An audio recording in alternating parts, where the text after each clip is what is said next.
মাঝারি আর ছোট জালেম ছিল, বড় জালেম তো সব পালিয়েছে।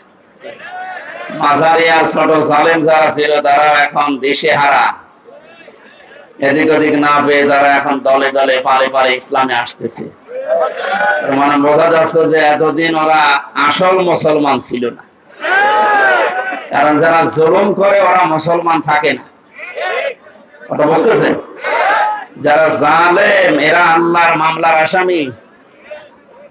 আমাকে মামলা দিয়েছিল এই দেশের যিনি দায়িত্বে ছিলেন উনি, কিন্তু আর আল্লাহ মামলা দেবে ওনার বিরুদ্ধে, কারণ উনি জালেম গণহত্যাকারী হিসাবে তামাম দুনিয়ায় এখন স্বীকৃতি পেয়ে গেছে। তামাম দুনিয়ায় 228টা রাষ্ট্র, 57টা মাত্র মুসলমান রাষ্ট্র, বাকি সব তো ইহুদি খ্রিস্টান বৌদ্ধ হিন্দু। এগুলো দুনিয়ার সবাই এখন ঘোষণা দিচ্ছেন যিনি পালিয়ে গেছে। গত 2 দিন আগে তার ছেলে স্ট্যাটাস দিয়েছে, আমার মা কুকুরের মতো পালিয়ে গেছে। কি সুন্দর স্ট্যাটাস দিয়েছে, আমার মাকে দেশের মানুষ কুকুরের মতো তাড়িয়ে দিয়েছে। সুবহানাল্লাহ। সুতরাং যিনি পালিয়ে গেলে তিনি সহ যারা দোষর ছিল, জালেমদের বড় বড় দোষর গুলো, যারা সরাসরি গণহত্যার সাথে জড়িত, 1150 মানুষ হত্যা করেছে এই দেশে 5 তারিখের আগ পর্যন্ত। এখনো পর্যন্ত 2700-র উপরে হাসপাতালের বেডে কাতরাচ্ছে। যার ভেতরে ন্যূনতম মনুষ্যত্ব আছে, সে কোনো দিন জালেমের পক্ষ নিতে পারে না। কারণ কেউ যদি জালেমের তোষামত করে, তাকে আল্লাহ 2টা জিনিস থেকে বঞ্চিত করে দেয়। 1 নম্বরে সে মরণের সময় ঈমান পাবে না, 2 নম্বরে ওর জন্য নবীর সুপারিশ হারাম। এখনো পর্যন্ত যারা জালেমের সাফাই গাচ্ছেন, তোষামতি করছে, তাকে সাহস যোগাচ্ছেন যে আপা ঘাবড়াবেন না, আপনি ঘাবড়ালে আমরা নরম হয়ে যাই, আপনি মানুষ আছে না, আপনি তো জামার হয়ে গেছেন। আপনার এই সমস্ত কথা শুনে পাগল পাগলামি করে বলছে যে না আমি পাশে আছি, চট করে ঢুকে পড়বো, আপনি আসেন, আপনি আসেন। মাথা খারাপ হয়ে গেলে মানুষ কি না বলে কি না করে। এক লোক ছেলেকে বলছে, এই দোলা ভাই দাঁড়াও। দোলা ভাই মানে একবারে বাড়ি থেকে বলছে, মা আমি মারা যাবো। মারা যাবে কেন? বাবা আমার দোলা ভাই ডেকেছে। ঠিক আছে, ও মেনসে বাড়ি আসো করে আমি দেখতেছি। সারাদিন পরে যখন বাড়িতে এসেছে, ডাক দিয়ে বলছে, কি করো, তোমার মাথা ঠিক আছে? তুমি নাকি ছেলেকে দোলা ভাই ডেকেছো? বলছে, আরে মা গরু হারালে এরকম হয়। একটা গরু হারিয়ে গেছে। কি হারিয়েছে? একটা গরু হারিয়ে গেছে, তাই ছেলেকে দোলা ভাই বলে ফেলছে, স্ত্রীকে মা বলে ফেলছে। একটা রাজত্ব হারিয়ে গেলে মাথা ঠিক থাকে? এই জন্যই তো উল্টা পাল্টা করতেছে। নাই তো লোকের নামে 113টা মামলা আছে, মার্ডার মামলা, গুমের মামলা। সে কোন সাহসে এই কথা মুখ দিয়ে বের করে যে আমি পাশে আছি, চট করে চলে আসবো? ওর মাথা খারাপ হয়ে যায়নি? আপনি কি জানেন কত মানুষের বুক খালি করেছে আপনি? কত মানুষ আশায় আছে আপনার শুধু একটা চামড়া পাওয়ার জন্য? কত মানুষ মান্যত করে আছে, আল্লাহ তুমি একটু চামড়া দিও।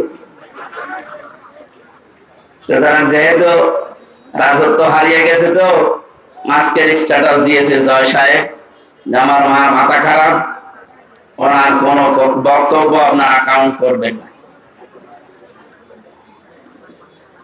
গর্ব হারালে মানুষ যদি বউকে মা বলে ফেলে, ছেলেকে দোলা ভাই বলে, রাজত্ব হারিয়ে গেলে অনেকে অনেক কিছু এখন বলবে।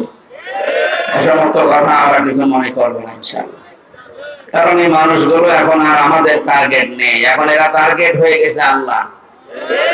জালেমরা টার্গেট কার? এটা তো আমি বানালাম নাকি? সূরা শূরা 25 নাম্বার পারা 6 নাম্বার পৃষ্ঠা 13 নাম্বার লাইনের 42 নাম্বার আয়াতের প্রথম অংশে আছে, ইন্নামাস সাবিলু আলাল্লাযিনা ইয়াযলিমুনান নাস। আল্লাহ বলেন, অবশ্যই আমি আল্লাহ নিজে মামলা দায়ের করব যারা মানুষ হয়ে মানুষের উপরে জুলুম করেছে। শব্দের দিকে খেয়াল করেন তো, যেহেতু আলেম আছে এখানে। আল্লাহ ইয়াজলিমুন কেন দিলেন? দুইটা শব্দ নিয়ে কালটা গঠিত, দুইটা কাল আছে এর ভেতরে, দুইটা সময় আছে, বর্তমান, ভবিষ্যৎ, প্রেজেন্ট, ফিউচার। আল্লাহ ইয়াজলিমুন আর মুসলিমুন দিতে পারতেন, যে মুসলমানদের উপরে যারা জুলুম করেছে। আল্লাহ দিয়েছে ইয়াজলিমুন আর নাস। হিন্দুকে মানুষ না? কথা বলে না কেন? খ্রিস্টান মানুষ না? এ পৃথিবীতে যে ধর্মের অনুসারী হোক না কেন, লোকটা তো মানুষ। মানুষ হয়ে যদি কেউ মানুষের উপরে জুলুম করে, ভবিষ্যতে যারা করবে এরা আল্লাহর মামলার আসামি। এতদিন যারা করেছেন এই 15.5 বছর, আপনি আর কিছু না বিশ্বাস করে সূরা সূরার 42 নম্বর আয়াতের প্রথম অংশ 100 ভাগ বিশ্বাস করতে পারেন, আপনি কিন্তু আল্লাহ কেসের আসামি। এটা একটা গরিব মানুষ, মাওলানা হারুন, দিনাজপুরে বাড়ি। যদি আমার বিরুদ্ধে মামলা দিত, আমি ওই সময় যে জায়গায় ছিলাম আকিস গ্রুপে, বাংলাদেশে ওরা 3-4 জনের ভেতরে একজন, কত টাকা লাগবে ওরে টাকা দিয়ে 2-3 দিনের ভেতরে আমি বের হয়ে চলে আসতাম। কি কথা বলে না কেন? পারতাম না। ওরা আমাকে গাড়ি চড়তে দিয়েছিল 1.25 কোটি টাকা, সেখানে ওরা কয় কোটি টাকা দিলে তো আমি চলে আসতে পারতাম। যেহেতু আমরা মামলার বাদী হারুন না, সভাপতি সাহেব না, একেবারে সরাসরি রাষ্ট্র, তার টাকা খাবেন না ওইভাবে।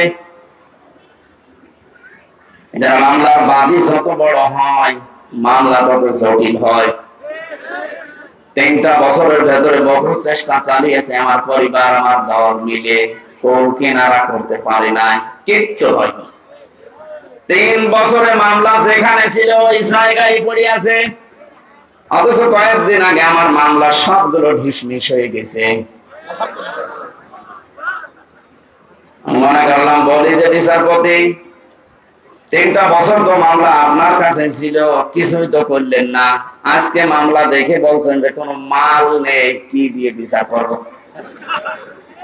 যা সব খালাস করে দিলাম। এতদিন বললেন না কেন?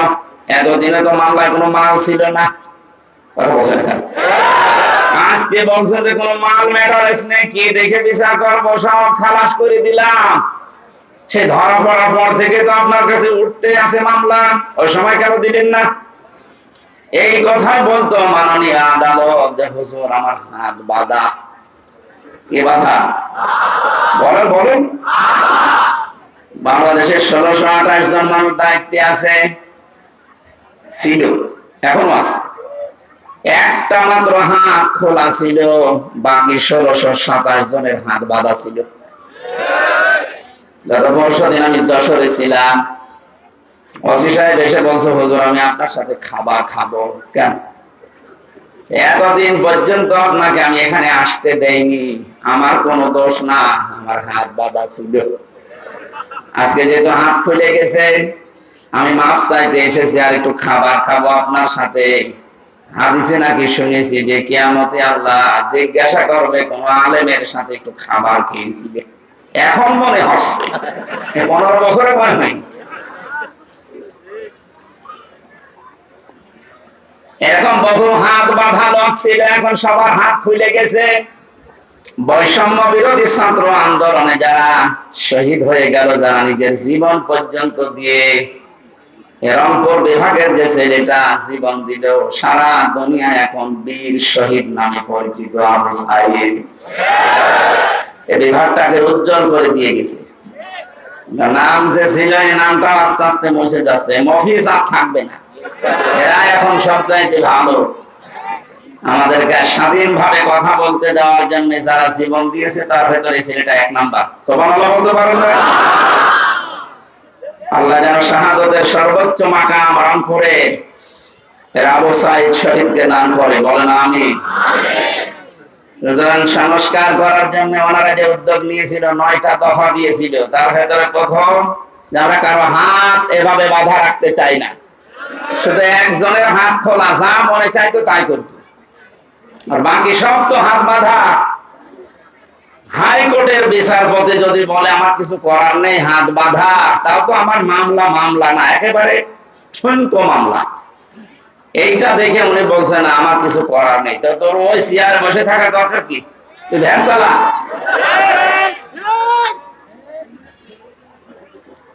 আল্লাহ বিশাল জগদ্দল পাথর আমাদের বুকের উপর থেকে নামিয়ে একটা স্বস্তি, শান্তি, একটা নিরাপত্তা আমাদেরকে দিচ্ছেন। আমি ওই ধাঁচে একটা তেলাওয়াতকৃত আয়াত সামনে আপনাদের দিয়েছি। তাফসীরুল কোরআন মাহফিল লিখে দিয়েছেন, আমরা তাফসীর আকারে কথা বলার চেষ্টা চালাবো ইনশাআল্লাহ।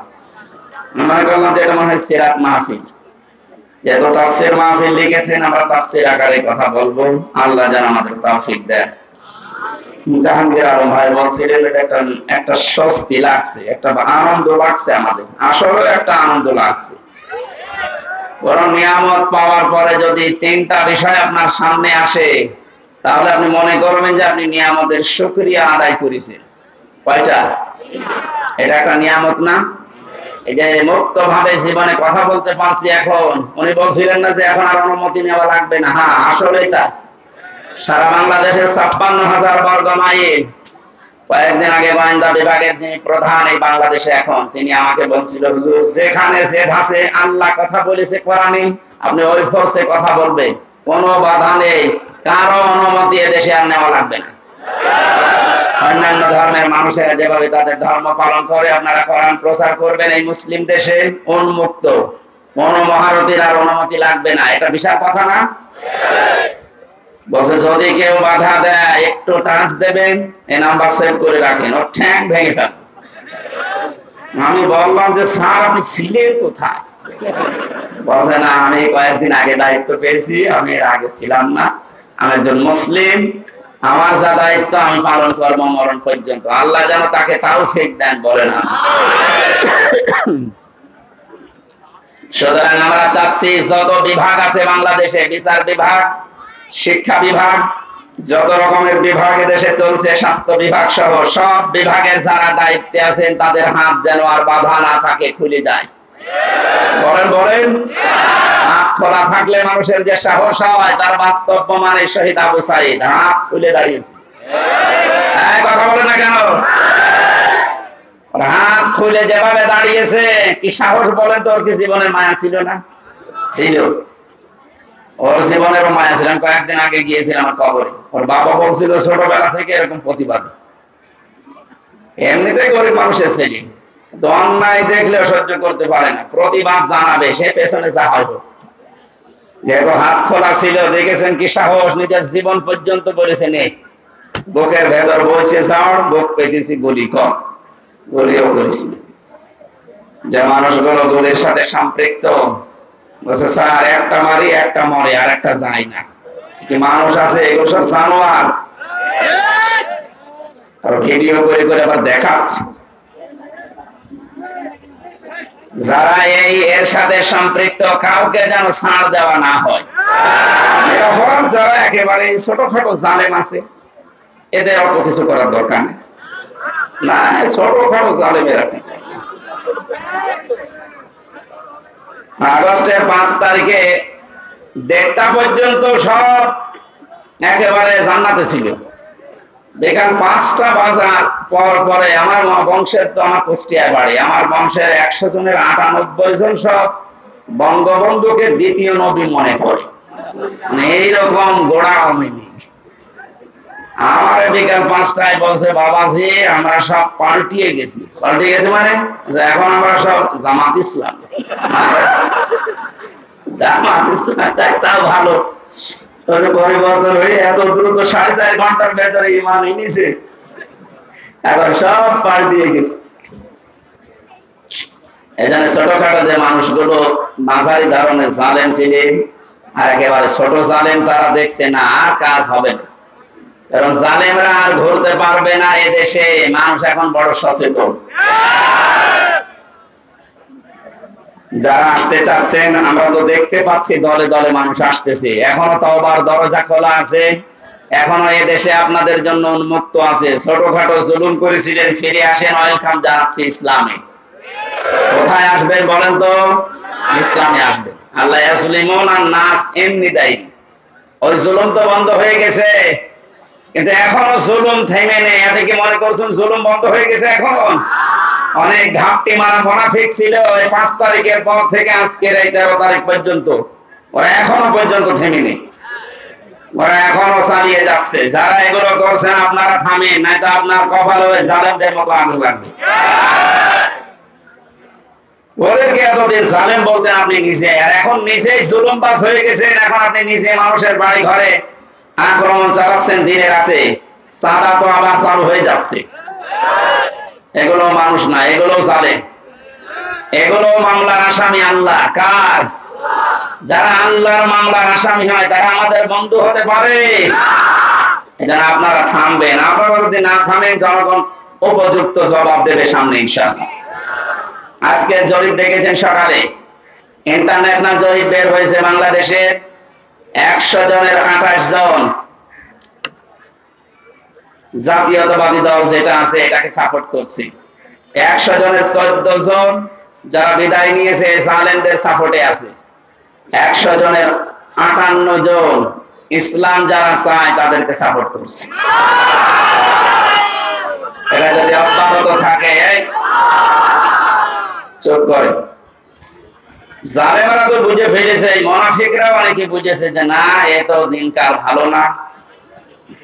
এই কয়েকদিনের ভেতরে যদি 58 ভাগ হয়ে যায় ইসলাম পন্থীরা, আর 1 মাস যেতে দেন 100 ভাগের 80 ভাগ হয়ে যাবে ইনশাআল্লাহ। এই জন্য অনেকে বলছে না, আর দরকার নেই, তাড়াতাড়ি আপনি দেন, আমরা আবার বসি। আবার বসি মানে জায়গাটা যদি ক্লিয়ার না করে ওই জায়গায় দেন, আবার তো দিনের ভোট রাতে হবে। এখন বিয়ে করে কেবল বাসর ঘরে ঢুকবে, দাদি শাশুড়ি এসে বলছে দেখো আমার কিন্তু একটা পুতি চাই। অনেক মাথা নিচু করে বছর দোয়া করে হবে। শাশুড়ি এসে বলছে বৌমা যাই করো আমার কিন্তু নাতি চাই। ঠিক আছে, দোয়া তো করে। ননদ এসে বলছে আমার ভাতিজা চাই। দেবর এসে বলছে আমার ভাগ্নি চাই। স্বামী এসে বলছে তুমি কি করবা জানি না, আমার কিন্তু বেবি চাই।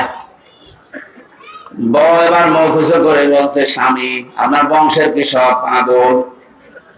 কেবল আসলাম, এখন কিছু হইল না, আর আপনারা এক একজন বেবি চান, ভাতিজা চান, পতি চান, নাতি চান। তাহলে সময় তো দেবেন 10 মাস 10 দিন। সময় না দিয়ে যা করেছেন, আরম্ভ করেছেন, আমি পাবো কোথায়? আমি কি ওগুলো ফ্ল্যাক্সি লোড করে সাথে নিয়ে আসবো? তো যাদের আমরা দায়িত্ব দিয়েছে ছাত্র জনতা মিলে, এরা কি ফ্ল্যাক্সি লোড করে নিয়ে আসবে? এই জায়গাগুলো পাল্টাতে হবে না? এটা সময় তো দেবেন অন্তত 10 মাস 10 দিন। আর কথা বলেন না কেন? এখনই লাফাচ্ছেন। জামাত ইসলামের কেন্দ্রীয় আমির ডাক্তার শফিকুর রহমান জানিয়েছে আমরা সময় দিতে চাই, যৌক্তিক এবং সম্মানজনক একটা সময় চাই। যে সমস্ত জায়গাগুলো এই 15.5 বছরে পুরাটা নষ্ট হয়ে গেছে, আপনি একটু ভাবেন তো কত বড় দুর্নীতিগ্রস্ত হলে জাতীয় মসজিদের ইমাম পালিয়ে যায়। কেন্দ্রীয় মসজিদ বাইতুল মোকাররমের ইমামও পালিয়ে গেছে। কোথায় ছিল দেশটা? প্রত্যেকটা দিক আর বিভাগ এরকম। এই সুনামগঞ্জের সাল্লায় দেখলাম একটা ইসলাম শিক্ষা পড়াচ্ছে হিন্দু টিচার। আপনি বলেন হিন্দু, সে ইসলাম শিক্ষা পড়াচ্ছে। কোথায় নামিয়েছে ইসলামকে? শিক্ষা ব্যবস্থা কোথায় নিয়ে গেছে? প্রত্যেকটা জায়গা এরকম। বিচার বিভাগ কোথায় গিয়েছিল আপনি টের পাননি? কালামানিকের দিকে তাকিয়ে বিসি উড়ে গেছে।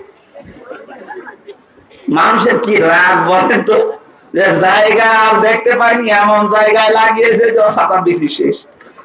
কে যেন ডাবিং করে বলছে তাই বলে আমার বিসিতে মারবে? লজ্জা আছে ওর? এই শয়তান জায়গায় থাকতে যে জুলুম অত্যাচার করেছে আল্লাহকে ভুলে গেছে নাকি?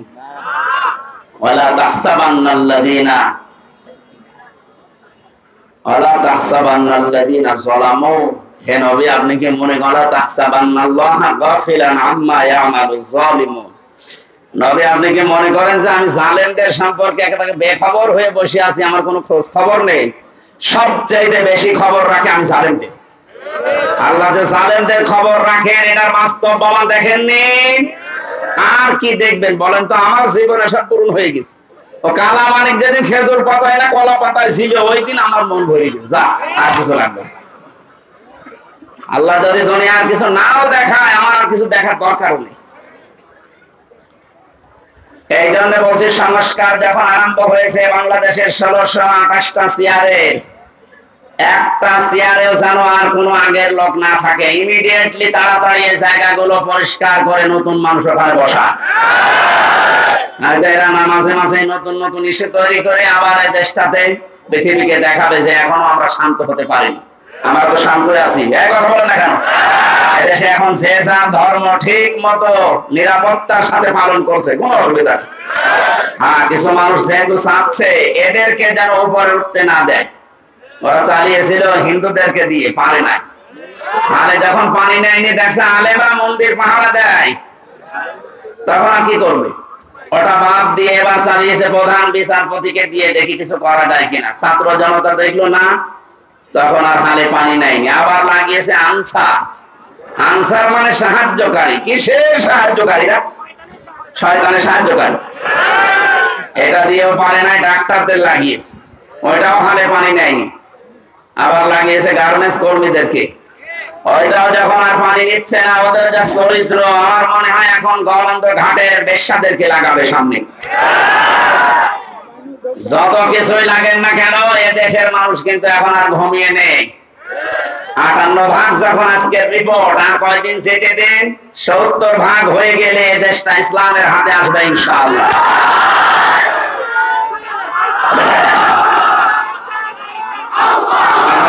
কথা বলতে দিন। আমরা যেহেতু কোরআনের আয়াত 100 বিশ্বাস করি না, 98 আল্লাহ জানিয়েছেন অরাআইতান নাসা ইয়াদখুলুনা। ইয়াদখুলুনা এটা মুজারি, বর্তমান ভবিষ্যৎ, প্রেজেন্ট ফিউচার। নবী যখন দেখবেন যে আল্লাহর সাহায্য এসে গেছে, তখন আপনি বিজয় দেখতে পাবেন। আর বিজয় দেখলেই যে কয়টা কাজ বিজয়ের পরে হয়, তার প্রথম কাজে দলে দলে বারে বারে মানুষ ইসলামে প্রবেশ করবে, করছে, করবে। এটা অব্যাহত থাক, বলেন আমিন। যিনি আমাদেরকে আজকে তাফসীর মাহফিলে নিয়ে আসলেন, এই মুক্ত জীবনে কথা বলতে পারছি মুখ ভরে, মানে জবান খুলে দিয়ে, তাকে ধন্যবাদ জানিয়ে বলছে আলহামদুলিল্লাহ। দরুদ আর সালাম করছি মুহাম্মদুর রাসূলুল্লাহ সাল্লাল্লাহু আলাইহি ওয়াসাল্লামের উপরে। আমার আজকের তেলাওয়াত কিন্তু আয়াত সূরা ফাতিহা। কোন সূরা? বলেন বলেন। ফাতাহ শব্দের শাব্দিক অর্থ বিজয়। যেহেতু একটা বিজয় পেয়েছি আমরা, পরাধীন থাকলে মানুষ যে কি অসহায় থাকে আমি রিমান্ডে বুঝেছিলাম। মাটির নিচে যখন আমাকে নিয়ে যেত, মাঝে মাঝে চোখ কালো কাপড় দিয়ে বেঁধে আমার মাথায় দড়ি লাগিয়ে হাতে হ্যান্ডকাপ দিয়ে টাঙিয়ে রেখেছিল 11 ঘন্টা। এমন একটা অসহায়ত্ব জায়গায় ছিলাম, দুনিয়ার কোনো মানুষের আওয়াজ নেই সেখানে। মাঠের নিচে একেবারে কিংকর্তব্য বিমূঢ় হয়ে, কোনো আওয়াজ যায় না। কোন নামাজ হচ্ছে, কোন আযান হচ্ছে, কিছুই জানি না। যোহর, আসর, মাগরিব, ইশা পড়েছি আমি ইশারায়, আমি জানি না যে আযান হয়েছে কিনা, নামাজ হয়েছে কিনা, কারণ কোথায় আছে আমি নিজেও জানি না। পরবর্তীতে দেখলাম মাটির নিচ থেকে ওই সিঁড়ি দিয়ে উপরে তুলছে। এই যে স্বাধীন দেশের নাম শুনতাম যে আমরা স্বাধীন, অথচ আমরা ছিলাম পরাধীন। কি ছিলাম? এই কঠিন অবস্থা থেকে আল্লাহ আমাদেরকে তুলে আনলেন যেখানে, আপনি লক্ষ্য করে আজকে মাওলানা মামুনুল হক আছে রংপুরে, কালকে মনে হয় দিনাজপুরে আসবে। কয়েকদিন আগে আমার কুষ্টিয়া বাংলাদেশ জামাত ইসলামী কুষ্টিয়া জেলা শাখার উদ্যোগে 550 আলেমকে এক জায়গায় করেছিল। আপনি ভাবেন বাস্তবতা নিয়ে আছে। 550 আলেম 3.5 ঘন্টা 4 ঘন্টা আমরা আলোচনা করেছি। কোনো বাধা নেই, কোনো ভয় নেই, কোনো আশঙ্কাও নেই। অথচ আগস্টের 5 তারিখের আগে 550 না 5.5 জন আলেম এক জায়গায় হলে 10টা মামলা হয়ে যেত। কোথায় থেকে কোথায় আল্লাহ নিয়ে এসে দিয়েছেন, শুকরিয়া আদায়ের জন্য বলেন আলহামদুলিল্লাহ। দরুদ আর সালাম পড়ছি কেন? কারণ বিশ্বনবীকে আল্লাহ পৃথিবীর রহমত করে পাঠিয়েছিলেন। তিনি শুধু সৌদি আরবের নবী ছিলেন না, ওলিয়া ইউহান্নাস ইন্নী রাসূলুল্লাহি ইলাইকুম জামিআ। হে নবী, আপনি দুনিয়ার মানুষকে জানান আমি শুধুমাত্র এই এলাকার জন্য নবী হয়ে আসি নাই, তামাম পৃথিবীর যত জায়গা আছে সবার জন্য আমি রাসূল। তামাম পৃথিবীর যে জায়গা আছে তার ভেতরে বাংলাদেশ নেই। বলেন বলেন, যদি বলেন 1450 বছর আগে বাংলাদেশ ছিল, হাসিল। এই জায়গাটায় যে ওই সময় আল্লাহর নবী মুহাম্মদুর রাসূলুল্লাহ সাহাবী ইসলাম নিয়ে আমাদের দেশে আগমন করেছিলেন, তার প্রমাণে রংপুর বিভাগের লালমনিরহাট জেলার পাটগ্রাম থানায় একটা মসজিদ পাওয়া গেছে যার বয়স 1475 বছর। হিসাব করে দেখতেছে মৃত্তিকা গবেষণাগার যারা আছে মাটি পরীক্ষা করে, ওখানে যে শান লেখা ছিল মসজিদের উপরে, ওই মাটি গাজীপুরের মৃত্তিকা গবেষণাগারে পরীক্ষা করে দেখা গেছে এর যা বয়স ওই সময় বিশ্বনবী দুনিয়ায় 3 বছর জীবিত ছিলেন। তার মানে প্রমাণ হয়ে গেছে নবীজি জীবিত থাকতে বাংলাদেশ নামক এই ভূখণ্ডে আল্লাহ ইসলাম পাঠিয়ে দিয়েছে। এই জন্য আমরা নিয়ামত হিসাবে রাসূলুল্লাহকে যারা পেয়ে কদর করে না, সম্মান দেয় না, আল্লাহ পাক কিন্তু সে নিয়ামতকে তাদের মাঝে রাখে নাই। উনি জন্ম নিয়েছিলেন মক্কায়, কিন্তু কিয়ামত পর্যন্ত থাকবেন উনি মদিনায়। যেখানে আসলেন ওখানে কিন্তু বেশি দিন ছিলেন না, 63 বছরের ভেতরে মাত্র 53 বছর ছিলেন। কত বড় বড় 53 বছর মাত্র জীবন কাটিয়েছেন সে মক্কায়। আর এই 53 বছরের পর থেকে বাকি 10 বছর এবং এই 1450 বছর একাধারে তিনি যেখানে আছেন তার নাম মদিনা। তার নাম কি? ওই মানুষগুলো এত বেশি শ্রদ্ধা সম্মান জানিয়েছে, সাহায্য করেছে রাসূলুল্লাহকে, আল্লাহ এত বেশি খুশি হয়েছিলেন তাদের উপরে, কিয়ামত পর্যন্ত তাদের বুকের মাঝে আল্লাহ রাসূলকে রেখে দিয়েছে। এখানে লাইভ স্টোন হজ গ্রুপের ব্যবস্থাপনা পরিচালক আছে, হাজার হাজার মানুষকে দেশ থেকে উনি আল্লাহর ঘরের মেহমান করে নিয়ে যায় খেদমতের জন্য। আমি জিজ্ঞাসা করছি, জাহাঙ্গীর ভাইকে জিজ্ঞাসা করছি, মানুষ শুধু যদি হজ করতে যায় সে ফরজ হজ নফল হজ যাই হোক, মক্কা বাদে হজের জায়গা আর আছে নেই? আপনি যদি শুধু মক্কাতে হজের কাজগুলো করতে পারেন আপনার হজ হয়ে যাবে, মদিনায় না গেলেও হজের ক্ষতি হবে না। লক্ষ লক্ষ মানুষেরা প্রায় 600 কিলোমিটার মক্কা থেকে মদিনা, 450 মাইল, এত বড় পথ পাড়ি দিয়ে এই পৃথিবীর তামাম পৃথিবীর কোটি কোটি মানুষ যারাই হজ করতে যাবে কিয়ামত পর্যন্ত, তারা মক্কাতে হজ শেষ করে ফেললে ও মদিনায় তারা 2 দিন 5 দিন 7 দিন 10 দিন রাসূলুল্লাহর মহব্বতে 40 ওয়াক্ত নামাজ পড়ে তারপরে আসে। অথচ হজের কাজ সেখানে নেই, তাহলে রাসূলকে সালাম দেওয়ার জন্য। এখান থেকে আমরা শিক্ষা যেটা নিতে পারি, জেনে আমাদের শুকরিয়া আদায় মক্কার লোকেরা করে নাই, আল্লাহ তাদের মাঝে রাসূলুল্লাহকে পাঠিয়েছেন কিন্তু রাখেন নাই। যারা শুকরিয়া আদায় করেছিল, নিয়ামতের গুরুত্ব দিয়েছিল, কিয়ামত পর্যন্ত আল্লাহ তাদের কাছে রাসূলকে রেখে দিয়েছে। আমাদের উচিত হবে আমরা যে নিয়ামত পেলাম, এই যে মুক্ত জীবন, নিয়ামতের শুকরিয়া আদায় করার জন্য আমি বলেছিলাম শর্ত মানা লাগে কয়টা? 3টা। বলেন তো কয়টা? আরো জোরে বলেন। কোরআনে কারীম জানাচ্ছে, ওয়াইদে তাআযানা রাব্বুকুম লাইন শাকারতুম লাযিদান্নাকুম ওয়া লাইন কাফারতুম ইন্না আযাবি লাশাদীদ। আল্লাহ পাক বলেন, যদি আমি কাউকে নিয়ামত দেই আর নিয়ামতের শুকরিয়া আদায় লোকটা করে, ওর জীবনে লাযিদান্নাকুম, আমি নিয়ামত বাড়াতেই থাকবো। শুধু বাড়িয়ে দেব না, বাড়াতেই থাকবেন। এবার আসেন নিয়ামতের শুকরিয়া আদায় করে কি করে? বাংলাদেশ, ভারত, পাকিস্তান সহ এই এলাকার মানুষেরা মনে করে যে টুটি পর্যন্ত খেয়ে ঢেকর একটা তুলে বললাম আলহামদুলিল্লাহ হয়ে গেল। না, এটা নিয়ামতের শুকরিয়া আদায়ের একটা বাক্য মাত্র। শর্ত মানা লাগবে আপনাকে তিনটা। কয়টা? আপনি শুনতেছেন? এক নাম্বারে আপনাকে বলা লাগবে যে হ্যাঁ এটা নিয়ামত। 15.5 বছর পরে যেটা পেলেন সত্যি করে মুখ দিয়ে উচ্চারণ করেন তো এটা কি নিয়ামত? বলেন বলেন।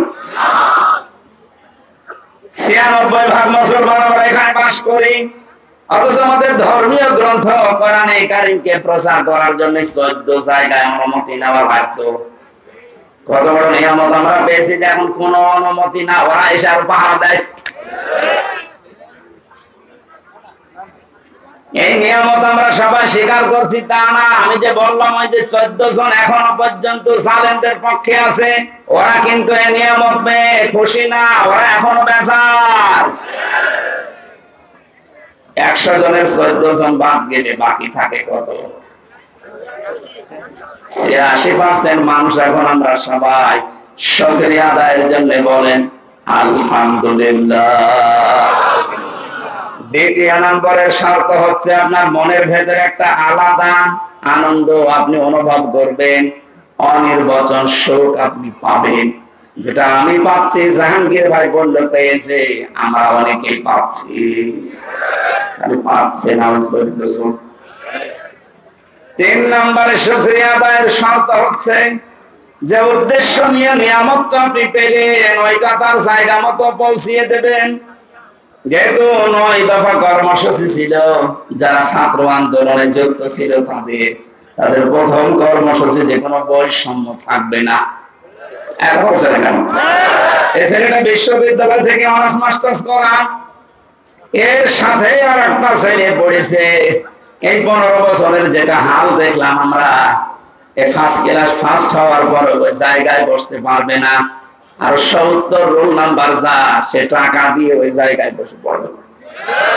এটা তো বৈষম্য না? বলেন।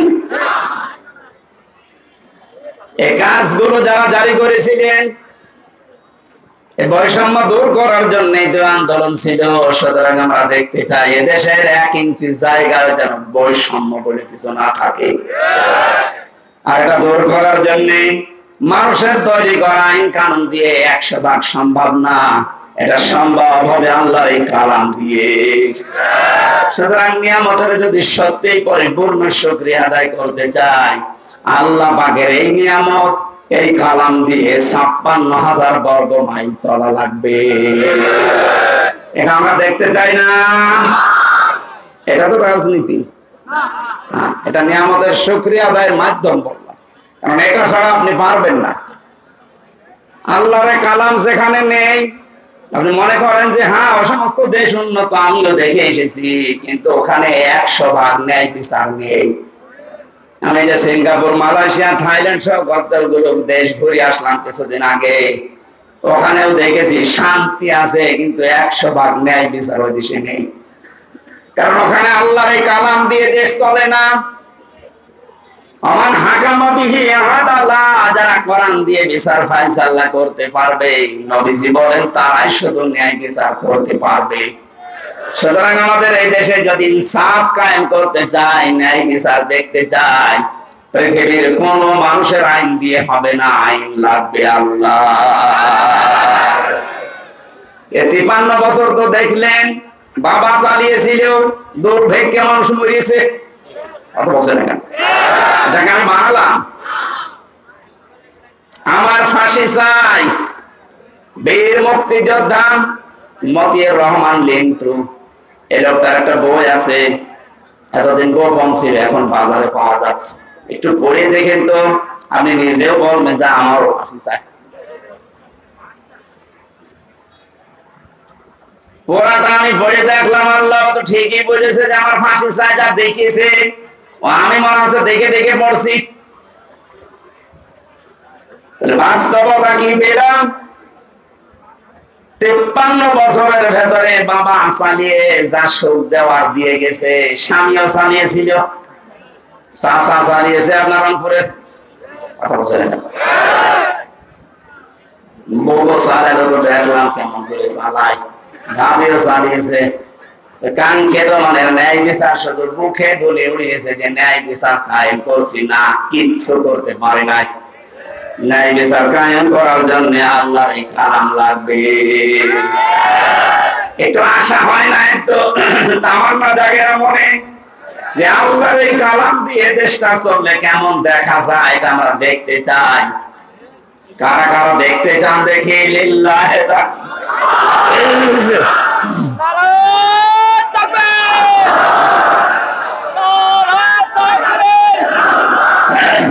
আল কুরআনের আলো, আল হাদিসের আলো, সংসদে জালো, নারায়ে তাকবীর।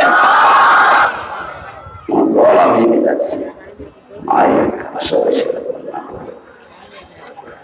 সূরা ফাতিহার বিষয়, এই সূরা থেকে মাত্র 2টা আয়াত পড়েছি, আমরা তাফসীরে প্রবেশ করছি। আল্লাহ পাক বলেন, লাকাদ সাদাকাল্লাহু রাসূলাহুর রুয়া বিল হাক্কি লাতাদখুলুন্নাল মাসজিদাল হারামা ইনশাআল্লাহু আমিনিন। খুব জরুরি নাকি? খুব জরুরি হলে যান, তাছাড়া একটু একটু কথা শোনার চেষ্টা করেন। আমি গুরুত্বপূর্ণ কিছু পয়েন্ট এখান থেকে বের করবেন। আল্লাহ পাক বলেন, অবশ্যই আমি আমার রাসূলকে যে স্বপ্ন দেখিয়েছি, এই স্বপ্নটা অতি শীঘ্রই বাস্তবে রূপ দেব। আমি আল্লাহর ইচ্ছায় আমার রাসূল মসজিদে হারাম, যেটা পবিত্র ঘর, শান্তির জায়গা, এখানে নিরাপত্তার সাথে প্রবেশ করবে। এই ঘোষণাকার প্রশ্ন আসতে পারে যে তো 1000 বছর আগের কথা, এই আয়াত এখন আমাদের শোনানোর দরকার কি? এবার আসেন, 1500 বছর আগে এই রাসূলকে আল্লাহ যে স্বপ্ন দেখিয়েছে, এই রাসূলুল্লাহ জানিয়েছে আল-উলামা ওয়ারাসাতুল আম্বিয়া, আলেমরা নবীর উত্তরাধিকারী, নায়েবে রাসূল, নবীর ওয়ারিস। এ কথা শুনেছেন কোনদিন? সুতরাং রাসূলুল্লাহ কিয়ামত পর্যন্ত থাকবে না, তার নায়েব থাকবে, তার উত্তরাধিকারী থাকবে। কথা বলে না কেন? তার রূহানি সন্তানরা থাকবে, এই যে আলেম যারা আছে তারা। সুতরাং রাসূলুল্লাহ যে স্বপ্ন দেখেছিলেন, আল্লাহ তা বাস্তবে রূপ দিয়েছে। কিয়ামত পর্যন্ত তো রাসূল থাকছেন না, তার নায়েব থাকবে।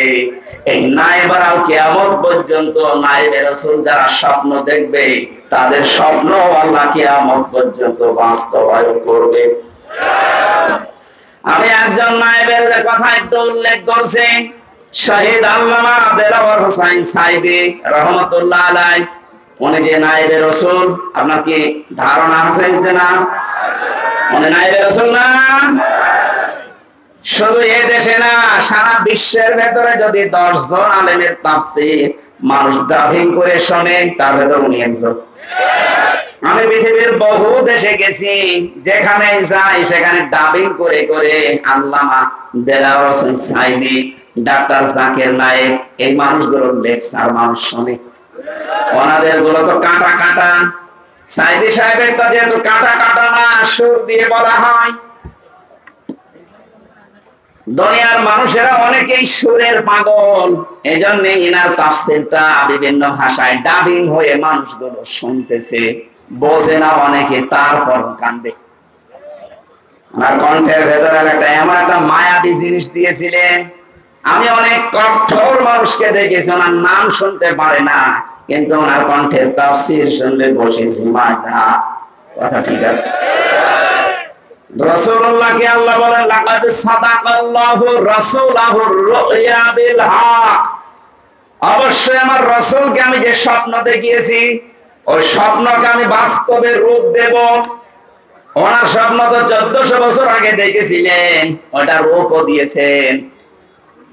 হযরত আবু বকর, হযরত ওমর জিজ্ঞাসা করেছিলেন, হে রাসূল, হুদায়বিয়ার সন্ধির সময় আপনি বললেন যে আমি স্বপ্ন দেখেছি যে মসজিদে হারামে নিরাপত্তার সাথে প্রবেশ করছি, হজ করে তাওয়াফ করে আবার ফেরত যাচ্ছি।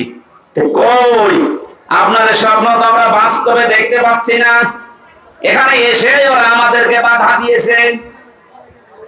এমন যে সমস্ত শর্তগুলো হুদায়বিয়ার শান্তিতে আপনি করলেন, একটা আমাদের পক্ষে আসে না।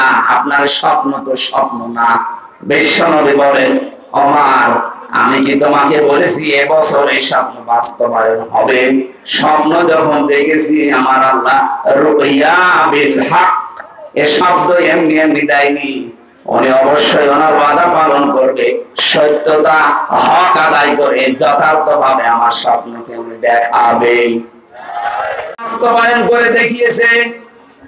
রাসূলুল্লাহ এখন নেই, সে তো বারবার বলছে এগুলো রাসূলের নায়েব, রাসূলের স্থলাভিষিক্ত মানুষ, ওনারাও যে স্বপ্ন দেখবে। শহীদ আল্লামা সাঈদী যে স্বপ্ন দেখেছিলেন এই দেশে কালেমার পতাকা উড়বে, এটা আমি বানালাম? এটা বলে না কেন? ইঁদুরের গর্ত খুঁজে পাবেন না, উনি এই কথা বলেছিলেন। বাস্তবে আমরা দেখলাম যে ঠিক পাইনি। বলেছিলেন শুধু না দেওয়া হবে, দিল্লি গিয়ে পড়বেন, ঠিক বলেছি। ওনার স্বপ্নগুলো একটা একটা করে সবই দেখছি বাস্তবে রূপ নিচ্ছে। ওনার আরো স্বপ্ন ছিল ৫৬,০০০ বর্গ মাইল উপরে কালেমার পতাকা উড়বে। শুধু উড়বে বলেননি, বলেছিলেন জালেমদের নাকের ডগার উপর দিয়ে উড়বে। ঠিক এখন তার দিকে যাচ্ছে। রাসূলুল্লাহর স্বপ্ন আল্লাহ যেভাবে দেখিয়েছেন, রাসূলের নায়েব শহীদ আল্লামা দেলাওয়ার হোসেন সাঈদী রাহমাতুল্লাহ আলাইহি তার স্বপ্ন তো আল্লাহ মনে আছে খাপের খাপ মিলিয়ে দিচ্ছে। শব্দের দিকে তাকিয়েছেন, ইনশাআল্লাহু আমিন, যদি আল্লাহ চায়। হয়তো আল্লাহ ১৫ বছর ১৬ বছরে চাইনি, এজন্য নিরাপত্তা আমরা পাইনি। এখন যেহেতু আল্লাহ চেয়েছেন, রাসূলুল্লাহ চেয়েছিলেন ১ বছর পরেই, আর আমাদেরটা একটু দেরি হয়ে গেছে। তারপর আমরা হতাশ না, একবার বলেন কেন? আল্লাহ পাক বলেন ইনশাআল্লাহু আমিন, নিরাপত্তার সাথে আমার যে ঘর মসজিদে হারাম, এই পবিত্র ঘরে হে নবী আপনার সাহাবীদেরকে আপনি প্রবেশ করতে পারবেন। আমরা দেখেছি ইতিহাস থেকে এই সূরার ১৮ নম্বর আয়াত আপনারা শুনছেন। হুদায়বিয়ার সন্ধির সময় ১৩০০-১৪০০ মানুষ নিয়ে এসেছিলেন নবীজি। ১৪০০ সাহাবী নিয়ে তিনি হজ করতে আসলেন। হুদায়বিয়া নামক যে জায়গাটা, ওখানে এখন দেখলাম একটা মসজিদ বানানো আছে, একটা খেজুর গাছ আছে পাশে, একটু ছোট্ট বাজার আছে, মানুষ বাজার ঘাট করছে। এই জায়গাতে ১৫০০ বছর আগে রাসূলুল্লাহ ১৩৯৯ জনকে হাতের উপরে হাত দিয়ে বায়াত করিয়েছিলেন। ও বাংলার মুসলমানেরা, শুধু ঘটনা শোনা না, এখান থেকে বাস্তব শিক্ষা কি? হযরত ওসমানকে পাঠিয়েছিলেন তারা মক্কাতে। ওরা ওসমানকে বেঁধে রেখে ঘোষণা দিয়েছে যে ওসমানকে হত্যা করা হয়েছে।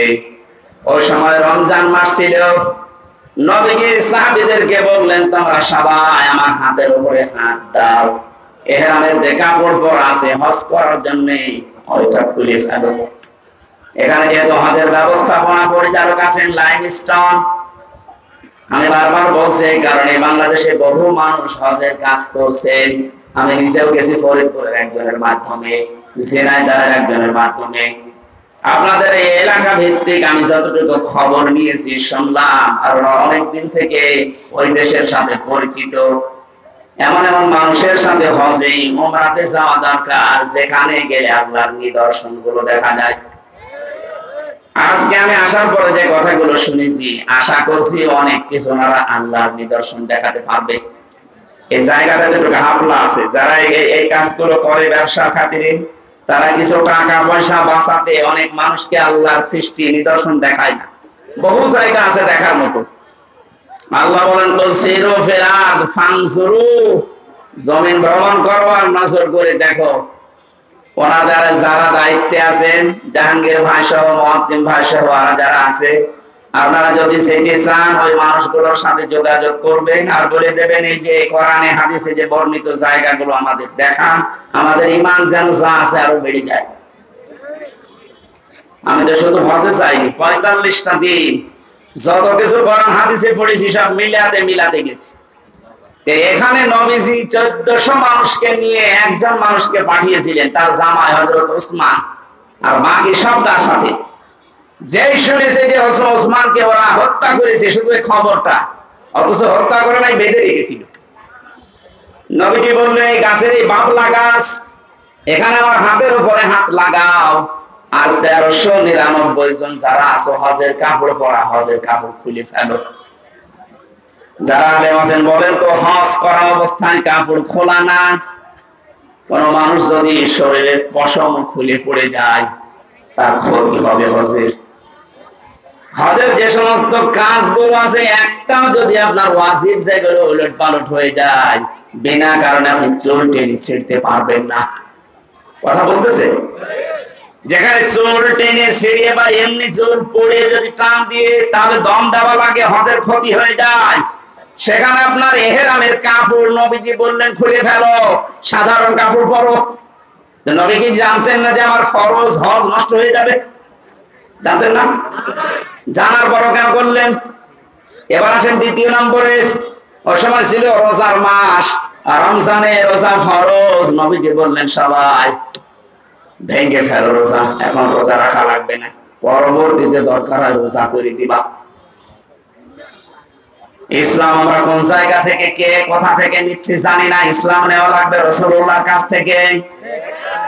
অমনি হিসাব মিলান, আজকে এই 1400 বছর পরে 1399 জন মানুষ নবীজির হাতে হাত দিবেন। আল্লাহ পারেন আর আয়াত নাযিল করলেন ওই সময়, লাকাদ রাদিয়াল্লাহু আনিল মুমিনিনা ইয ইউবাইউনাকা তাহতাশ শাজারাতি কুলুবিহিম ফানসালাস সাকিনাতা আলাইহিম ওয়া আসাবাহুম ফাতহান করিবা। শব্দ দিয়েছেন, দেখেছেন লাকাদ, অবশ্যই আমি আল্লাহ রাজি হয়ে গেছি, অথচ কাজ এখনো শুরু হয়নি। আল্লাহ বলেন আমি রাজি হয়ে গেছি। রাদিয়া এটা মাসির সিগা, এটা অতীতের শব্দ। আল্লাহ গ্যারান্টি দিয়ে বলছেন আমি রাজি হয়ে গেছি আনিল মুমিনিনা, ওই মুমিনদের উপরে, তাহতা শাজারা, এটা বাবলা গাছের নিচে আপনার হাতের উপরে যারা হাত দিয়েছে, এই বায়াত যারা গ্রহণ করছে, ইয ইউবাইউনাকা, আপনার কাছে যারা শপথ নিচ্ছে, বাক্য বায়াত গ্রহণ করছে, এদের প্রত্যেকের উপরে আমি আল্লাহ রাজি হব না হয়ে গেছি। বলেন বলেন, চিন্তা করলেন না কোনদিন একটা শোনার পরে যে কেন আল্লাহ রাজি হয়ে গেল? অথচ দুইটা ফরজ তারা তরক করছে, হজ ভেঙে ফেলছে, রোজা ভেঙে ফেলছে। কেন? কি এত ঘটনা ঘটে গেছে? মাত্র একটা মানুষকে ওরা আটক করে রেখেছে, ঘোষণা দিয়েছে মিথ্যা যে মেরে ফেলেছি, তাছাড়া কিছু না। এখন তো শুরু হয়নি কিছু, এতটুকুর পরে যদি নবী এতগুলো কাজ করতে পারেন, আল্লাহর নবী এতগুলো মানুষের হাত দেওয়ার পরে নিজের হাতটা উপরে বললেন এটা ওসমান নেই। আজকে যারাই বায়াত নিচ্ছে সবার উপরে যেহেতু আল্লাহ রাজি, আমি এই হাতটা দিলাম, এটা ওসমানের হাত। বিশ্ব নবী জানালেন সাহাবীরা, আজকে আমাদের শপথ হচ্ছে একটা, ওসমান হত্যার বদলা না নিয়ে আমরা কেউ মদিনায় ফেরত যাব না। এই সংবাদ যখন ছড়িয়েছে যে 1399 জন নবীর হাতে হাত দিয়ে বায়াত গ্রহণ করছে, যে ওসমান, সুবহানাল্লাহ, আলহামদুলিল্লাহ, আল্লাহু আকবার বলার জন্য আমি বলি না। এখানে শিক্ষা কি? একটা মানুষের জীবনের মূল্য কত বেশি। নবীজি শুধু একটা মানুষকে হারিয়েছিলেন, তারা মেরে ফেলেছে, মিথ্যা সংবাদ ছড়িয়েছে। এ কারণে যদি তিনি বলতে পারেন আমরা প্রতিশোধ না নিয়ে আজকে মদিনায় যাব না, হজ এখন থাক, ইহরামের কাপড় খুলে ফেলো, রোজা ভেঙে ফেলো, আগে আমরা প্রতিশোধ নেব, শরীরের শক্তি অর্জন করো। 1100 উপরে মানুষ মারা গেল 5 তারিখের আগে, আমাদের এখন শপথবদ্ধ হওয়া দরকার। আপনাকে বুঝে হ্যাঁ করছেন নাকি আন্দাজে হ্যাঁ করছেন? হ্যাঁ, ইসলাম এটার নাম। আজ আমরা যদি ঐক্যবদ্ধ হয়ে এভাবে সব এক জায়গায় হতে পারি না, একজনের জন্য নবীজি যদি সব বাদ দিয়ে প্রতিশোধ নেওয়ার জন্য